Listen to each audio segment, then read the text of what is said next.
Hi hello உறவுகளே, welcome to ரிபான்ஸ் guide. இன்னைய வீடியோவில் நான் எதை பற்றி பேச போகிறேன்னு சொன்னால், ரீசெண்ட் டேஸாக நான் சோஷியல் மீடியாலாம் பார்க்குறேன். உண்மையாகவே ஓ லெவலுக்கு அப்புறமாக ஏ லெவல்னு சொல்கிறது கம்பல்சரியாக நம்ம செய்யணுமா, இதால் நம்ம செய்கிறதால ஏதாச்சும் பெனிஃபிட் இருக்கா, அல்லது இந்த ஏ லெவல் யார் செய்யணும், யார் செய்யாமல் போனால் நல்ல பெனிஃபிட் இருக்குன்னு சொல்கிறத நான் ஒரு ஷார்ட்கட்டில் சொல்கிறேன். வாங்க பார்க்கலாம். உண்மையிலேயே இந்த ஓ லெவலுக்கு அப்புறமாக ஏ லெவலை யாரெல்லாம் கட்டாயமாக நீங்கள் செய்யணும், அந்த ஏ லெவலை அதாவது ஏ லெவல் செய்யாமல் அடுத்த ஸ்டெப்புக்கு போகலான்னு சொல்லி யாரெல்லாம் நினைக்கலான்னு சொன்னால், முதலாவது ஒரு கவர்மெண்ட் ஜாபுக்கு நீங்கள் போகணும் என்று சொல்லி ஆசை இருந்துச்சுன்னு சொன்னால் நீங்கள் கட்டாயம் ஏ லெவல் செஞ்சே ஆகணும். அதே போல் நீங்கள் மெடிக்கல் ஃபீல்ட், நீங்கள் ஒரு டாக்டர் ஆகணும், அல்லது சயின்ஸ் ஸ்ட்ரீமில் இருக்கிற மற்ற ஜாப் ஆப்பர்ச்சுனிட்டிஸுக்கு நீங்கள் போகணும்னு சொன்னால் கட்டாயம் நீங்கள் ஏ லெவல் செஞ்சு ஆகணும். அதே போல் நீங்கள் ஒரு இன்ஜினியர் ஆகணும்னு சொன்னாலும் மோஸ்ட்லி எனக்கு தெரிஞ்சு இது வரைக்கும் ஏ லெவலில் 3 பாஸ் கட்டாயமாக தேவை. ஸோ இன்ஜினியரிங் ஃபீல்டுக்கு யாரெல்லாம் செய்ய தேவையில்லைன்னு பார்த்தீங்கன்னு சொன்னால், நீங்கள் உதாரணத்துக்கு ஒரு டெக் எந்தூசியஸ்ட்டாக இருக்கீங்க, நீங்கள் ஒரு ஐடியில் ஒர்க் பண்ண நினைக்கிங்க, வேறு டிசைனிங் ஃபீல்டில் ஏதாச்சும் உங்களுக்கு ஒர்க் பண்ணணுன்னு ஆசை இருக்குது.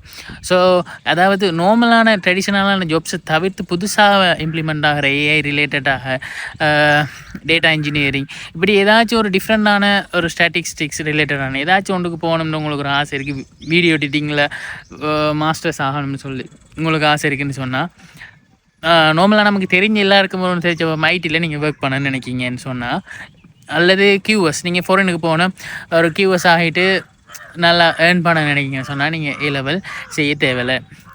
எப்படி அதை செய்யலாம்னு சொன்னால், எனக்கு அது நான் ஒரு ரியாலிட்டியான ஒரு ரியல் ஸ்டோரியை வச்சு நான் சொல்கிறேன். எனக்கு தெரிஞ்ச ஒருத்தர் ரீசெண்டாக ஒரு போஸ்ட் ஒன்று போட்டார். 22 இயர்ஸ் அவருக்கு 22 கம்ப்ளீட் ஆகி நினைக்க 23 ஸ்டார்ட் ஆகுது. இந்த 23லேயே அவருக்கு மாஸ்டர்ஸ் டிகிரி ஒன்றை அவர் ரீட் பண்ணி கிட்டத்தட்ட கம்ப்ளீட் பண்ணிட்டேன்னு சொல்லி வீடியோ போட்டிருந்தார். ஒரு போஸ்ட் ஒன்று போட்டிருந்தார்.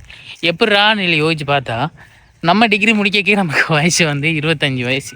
ஸோ இது எப்படி அவர் அச்சீவ் பண்ணிப்பாருன்னு சொன்னால், ஓ லெவல் முடித்ததுக்கு அப்புறமாக 16 வயசு ஓ லெவல் முடித்தோ இல்லை எழுதினோட கையோடையே நம்ம என்ன செய்கிற ஒரு ப்ரைவேட் இன்ஸ்டிடியூட்டை கண்டக்ட் பண்ணி ஃபவுண்டேஷன் கோர்ஸ்னு செய்யுது. அந்த ஃபவுண்டேஷன் கோர்ஸுக்கு மிஞ்சி போனால் ஒரு 6 மந்த் போகிறார். ஸோ உங்களோட 17 வயசு ஆகலாம் உங்களோட ஃபவுண்டேஷனை முடிச்சுட்டு நீங்கள் ஹெச்என்டியை ஸ்டார்ட் பண்ணிடலாம். ஸோ ஹெச்என்டியை ஸ்டார்ட் பண்ணாக்க உங்களுக்கு 19 வயசு, கிட்டத்தட்ட 20 வயசு நெருங்கக்குள்ளே ஹெச்என்டியோட ப்ளஸ் 6 மந்த் எக்ஸ்பீரியன்ஸும் கம்ப்ளீட் பண்ணிடுங்க. ஸோ நீங்கள் 20 வயசுலேயே அப்படியே நீங்கள் டொப்பப்பை ஸ்டார்ட் பண்ணினீங்கன்னு சொன்னால் 21 வயசு 21 வயசில் 1 இயர் தானே டொப்பப். ஸோ 21 வயசுலேயே நமக்கு என்ன செஞ்சிடலாம், டிகிரி ஹோல்டராக ஆகிடலாம். ஸோ இப்படி தான் அவர் டிகிரியை கம்ப்ளீட் பண்ணிவிட்டு 1 இயர் மாஸ்டர்ஸ் கோர்ஸை கம்ப்ளீட் பண்ணியிருக்கார். ஸோ அவருக்கு 22 வயசுலேயே அவருக்கு ஒரு மாஸ்டர்ஸ். நம்ம யூனிவர்சிட்டி விட்டு வரக்கு நமக்கு என்ன வயசுன்னு 25 வயசு. நம்ம என்ன செஞ்சோம், எல்லோரும் போகிற அதே பாத்துலேயே ஓ லெவலில் முடித்தோம். ஓ லெவலுக்கு அப்புறமா ஏ லெவலுக்கு போனோம். ஏ லெவலுக்கு போனதுக்கப்புறமாக எனக்கெல்லாம் இருந்துட்டு எப்படியாச்சும் யூனிவர்சிட்டிக்கு போகணும், ஏதாச்சும் படித்து யூனிவர்சிட்டிக்கு போகணும் சொல்லி யூனிவர்சிட்டிக்கு போனதுக்கப்புறமா இருந்துட்டு யூனிவர்சிட்டியில் ஃபஸ்ட் கிளாஸ் எடுக்கணும். ஸோ அது என்னதுக்கு ஃபஸ்ட் கிளாஸ் இருந்துச்சுன்னா, யூனிவர்சிட்டியில் இருக்கிற அந்த கல்ச்சர் டைமில் வர ஒரு இதுதான் யூனிவர்சிட்டியில் இருந்து லெக்சர் ஆகணும்னு சொல்கிறார் மாய். ஸோ ஃபஸ்ட் கிளாஸுக்கு டார்கெட் பண்ணி படித்தோம். ஸோ யூனிவர்சிட்டியெலாம் முடிஞ்சதுக்கப்புறம் பார்த்தீங்கன்னு சொன்னால், நம்ம இந்த டெமோவெலாம் ஒர்க் பண்ணுறியா, அந்த சேலரி ஆன்மான் யோசிச்சு போட்டு தான் நம்ம ப்ரைவேட் செக்டருக்கு வந்தேன். ஸோ நம்ம அந்த கதையை விடுவோமே. ஸோ தம்பி அப்புறம் உங்களை பற்றி எல்லாம் சொன்னார். தம்பி இன்ஜினியராக வேலை பார்க்குறாமே கவர்மெண்ட்ல.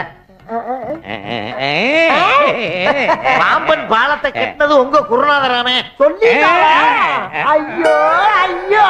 ஸோ நம்ம யூனிவர்சிட்டி முடிச்சு வரக்க நமக்கு 25 வயசு. ஸோ 25 வயசில் நாம் ஏர்ன் பண்ணுறக்குள்ள அந்த ஆள் 21 வயசுலேயே கியூஎஸ் ஆகிட்டு அவர் ஒரு பேசிக்கான நீங்கள் பிகாஸில் கியூஎஸ் முடித்தவர். ஸோ அந்த ஆள் வேறு லெவலில் சொந்தமாக காரெல்லாம் வச்சுட்டு அந்த ஆள் வேறு லெவலில் இருக்கான். ஸோ ஒருத்தர் லைஃபுக்கு டிஃப்ரெண்ட். நமக்கு இந்த ஷார்ட்கட்டெல்லாம் அப்போ தெரியலை. உண்மையாக தெரிஞ்சிருந்தேன் நான் ஏ லெவலே நான் படிச்சிருக்க மாட்டேன். ஏ லெவலே படிக்காமல் நான் என்ன செஞ்சிருப்பேன்னு சொன்னால், ஒரு ஷார்ட்கட்டில் ஃபவுண்டேஷன் கோர்ஸ் ஒன்று முடிச்சுட்டு நான் ஐடியோ ஏதாச்சும் ஒரு ஃபீல்டில் ஈவன் கியூஎஸோ ஏதாச்சும் ஒன்று போயிட்டு சல்லியை ஏர்ன் பண்ணியிருப்பேன். என்ன சொன்னால், எனக்கு லைஃப்லேயே இதுதான் ஆவணும்னு சொல்கிற டார்கெட் இருந்ததே இல்லை. எனக்கு எப்படியாச்சும் மணி ஏர்ன் பண்ணணும் சொல்கிறது தான் எனக்கு சின்ன வயசில் இருந்துச்சு. அதுக்கேற்ற மாதிரி என்னோடய ட்ரீம்ஸ் காலத்துக்கு காலம் மாறிக்கிட்டே இருந்துச்சு. ஸோ நம்மளோட ஸ்டோரி வேறு. ஸோ நீங்கள் நீங்கள் என்ன ஆகணும்னு சொல்கிறத கட்டாயமாக நீங்கள் வந்து ஐடென்டிஃபை பண்ணிங்கன்னு சொன்னால் நீங்கள் ஏ லெவல் படிக்கணுமா இல்லை ஏ லெவலை ஸ்கிப் பண்ணிட்டு நீங்கள் போகலாமான்னு சொல்கிறது கட்டாயம் நீங்கள் தெரிஞ்சுக்கொள்ளலாம். உண்மையாகவே வந்து இந்த வேர்ல்டு வந்து ரொம்பவே ஸ்பீடாக இருக்குது. நீங்கள் இந்த ஸ்ரீலங்காக்குள்ளே மட்டுமே நீங்கள் யோசிக்காதீங்க. நீங்கள் வெளியில் போகணும், நிறைய விஷயங்களை தேடணும், படிக்கணும். ஸோ இப்படியானவங்களாக இருந்தீங்கன்னு சொன்னீங்கன்னா இன்னும் கொஞ்சம் ஆட்களோட பேசி இந்த ஏ லெவல் செய்யாமல் நம்ம